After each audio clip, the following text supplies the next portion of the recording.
August 28, 2017, a day forever etched in the memory of Clovis, New Mexico.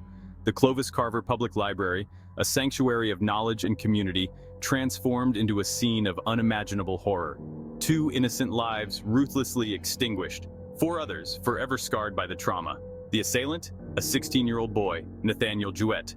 The tranquility of the afternoon shattered by the deafening roar of gunshots. Panic erupted as terrified patrons and staff scrambled for cover, desperate to escape the hail of bullets. Whispers of disbelief quickly morphed into wails of grief as the weight of the tragedy sunk in. A community known for its warmth and close-knit spirit grappled with the chilling reality of gun violence that had pierced its heart. Why? This was the question that tormented not only the grieving families but also a nation grappling with the epidemic of mass shootings.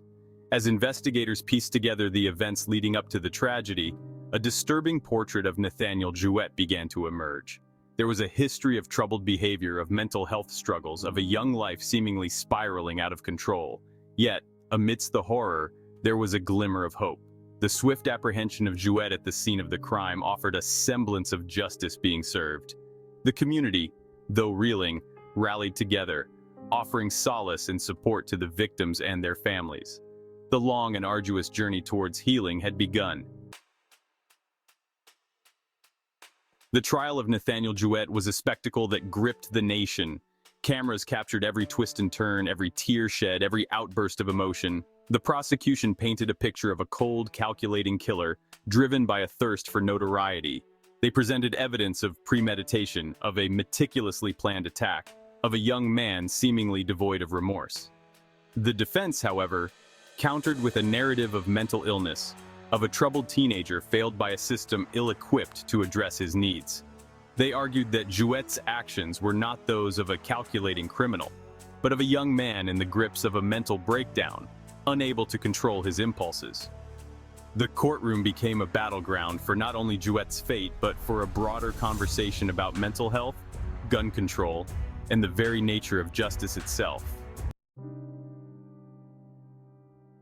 After weeks of grueling testimony and emotional pleas, the jury returned with a verdict: guilty. Nathaniel Jouett was found guilty on 2 counts of first-degree murder and other related charges. The sense of relief in the courtroom was palpable, a collective exhale as the weight of uncertainty lifted. However, the verdict did little to heal the deep wounds that the tragedy had inflicted. The sentencing phase of the trial ignited a firestorm of debate.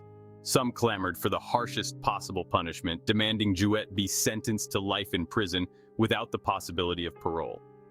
Others, while acknowledging the gravity of his crimes, argued for leniency, citing his age and history of mental health issues.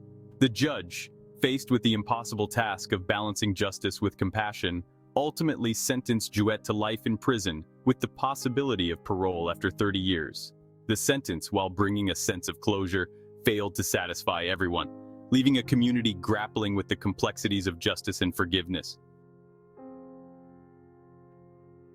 In the wake of the tragedy, the Clovis community embarked on a long and arduous journey of healing. Memorials were erected, candlelight vigils held, and countless acts of kindness extended to the victims' families. The library, once a symbol of terror, was lovingly rebuilt, transformed into a beacon of resilience and hope. Yet, the scars of that fateful day continue to run deep. The echoes of gunshots still reverberate in the hearts of survivors. The families of the victims, forever bound by their shared loss, continue to navigate their grief and search for meaning in the face of senseless tragedy.